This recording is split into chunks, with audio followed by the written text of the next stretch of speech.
Gadis ini sudah hidup 500 tahun. Jika digigitnya darah yang keluar akan menjadi permata. Dia adalah gadis cantik di luar negeri yang bernama Jiao. Gadis ini tidak biasa. Dia adalah hantu penghisap darah yang hidup 500 tahun. Dia sangat cantik dan seksi. Yang lebih menarik adalah, setiap hari dia mempertahankan cara leluhur tidur kepala ke bawah.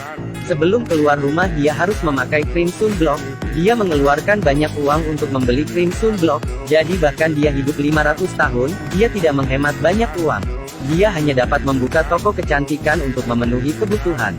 Meskipun Jiao adalah hantu penghisap darah, tapi dirinya yang baik hati tidak ingin menghisap darah manusia. Setiap hari dia pergi ke toko babi untuk membeli darah babi. Pemilik toko daging babi sangat baik hati. Setiap hari akan memberikan diskon untuk Jiao. Hari itu pemilik rumah pergi menemui Jiao. Dia menaikkan uang sewa sebanyak 3 kali lipat. Ini membuat Jiao yang awalnya tidak kaya, menjadi semakin susah. Untuk menghasilkan uang, dia pergi ke jalanan untuk membagikan selebaran. Tapi setelah seharian dia tidak berhasil membagikan selembar pun. Tak berdaya dia terpaksa pulang rumah. Saat sampai di depan rumah, dia bertemu seorang pria tampan bernama Da Vinci. Jiao langsung tertarik padanya. Tentu saja bukan karena penampilannya. Bagi Jiao yang sudah hidup lebih dari 500 tahun, dia sudah bertemu pria-pria yang tampan. Tapi bau tubuh Da Vinci yang menariknya. Ternyata pada ratusan tahun lalu, Jiao memiliki seorang teman baik. Tubuh Da Vinci berbau persis seperti teman baiknya. Ketika dia sampai di rumah, Jiao mulai gelisah. Selalu berpikir tentang bau Da Vinci. Ketika Jiao berfantasi tentang Da Vinci datang untuk menemukan dirinya, dia benar-benar datang. Da Vinci bilang dia akan pergi wawancara kerja nanti siang, dan meminta Jiao mendandan dirinya. Jiao sangat senang ketika dia mendengarnya. Dia segera mengeluarkan bubuk air sebum, mulai mendandan untuk Da Vinci. Melihat Jiao yang cantik di depan mata, Da Vinci mulai berfantasi tentang jatuh cinta padanya. Dan Jiao juga tertarik dengan bau badan Da Vinci. Ketika dia tidak dapat mengontrol diri dan ingin menghisap darah Da Vinci, pemilik rumah menerobos masuk. Gadis cantik ini adalah hantu penghisap darah. Jika digigitnya darah yang keluar akan menjadi permata. Ketika dia mencoba menggigit Da Vinci, pemilik rumah menerobos masuk. Saat melihat Da Vinci dia segera memarahinya, dan ingin memukulnya. Rupanya Da Vinci adalah anaknya. Pemilik rumah ingin anaknya mewarisi properti keluarga. Tapi Da Vinci selalu ingin menjadi artis. Setelah melihat ibu mengejarnya, Da Vinci terpaksa melarikan diri. Pemilik rumah memberitahu Jiao, jika tidak membantu anaknya berdandan, maka dia akan memberikan diskon sewa. Jiao segera menyetujui saat mendengar itu. Malam itu Da Vinci menemui Jiao lagi, dan ingin bercinta dengannya. Ini langsung membuat Jiao terkejut. Saat itu pemilik rumah kembali datang. Dia ingin mencari Da Vinci. Jiao demi bisa dapat diskon sewa, dia terpaksa menyembunyikan Da Vinci ke kamar rahasianya. Pemilik rumah tidak berhasil menemukan anaknya. Ini membuatnya sangat marah. Setelah kembali ke rumah dia mulai mencari informasi tentang Jiao. Setelah memeriksanya, pemilik rumah menemukan Jiao sudah berusia 60 tahun. Untuk membuatnya lebih aneh, Jiao masih terlihat seperti berusia 20 tahun.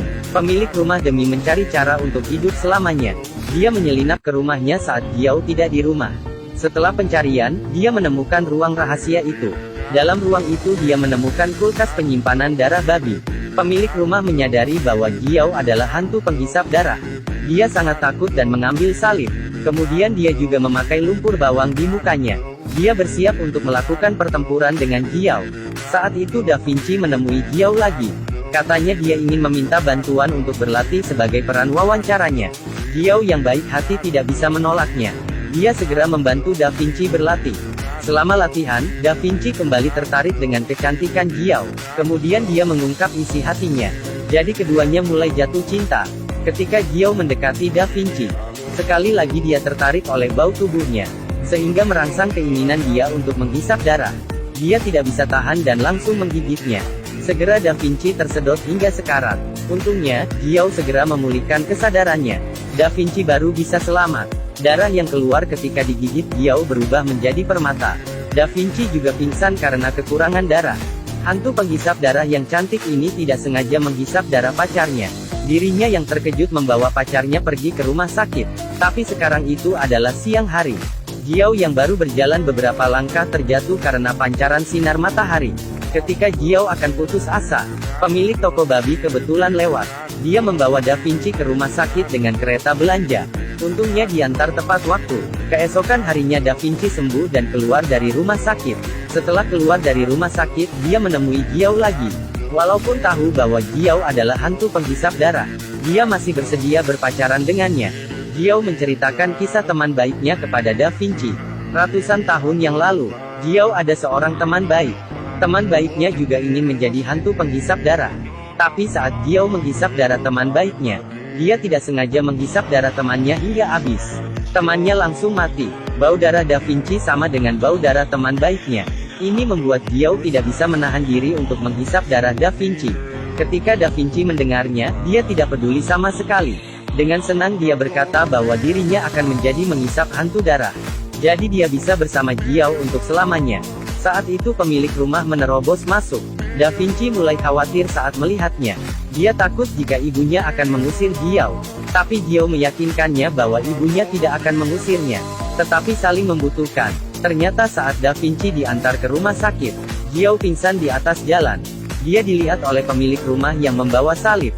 Dia menyeret Giao ke dalam ruangan. Alasannya karena pemilik rumah ingin Giao mengubah dirinya menjadi hantu penghisap darah, sehingga dia bisa tetap muda. Setelah mendengarkan ibunya, Da Vinci merasa lega. Pemilik rumah membentangkan lehernya dan ingin Giao menggigitnya. Giao bilang menghisap darah bisa menyebabkan kematian langsung. Saat mendengar itu, dia langsung terdiam. Da Vinci membawa ibunya dan segera pergi. Da Vinci dan Giao melanjutkan hubungan cinta mereka yang manis. Sejak itu, mereka berdua menjalani kehidupan bahagia. Jika Anda juga bertemu hantu penghisap darah seperti Giao, apakah Anda berani membiarkannya menggigitmu?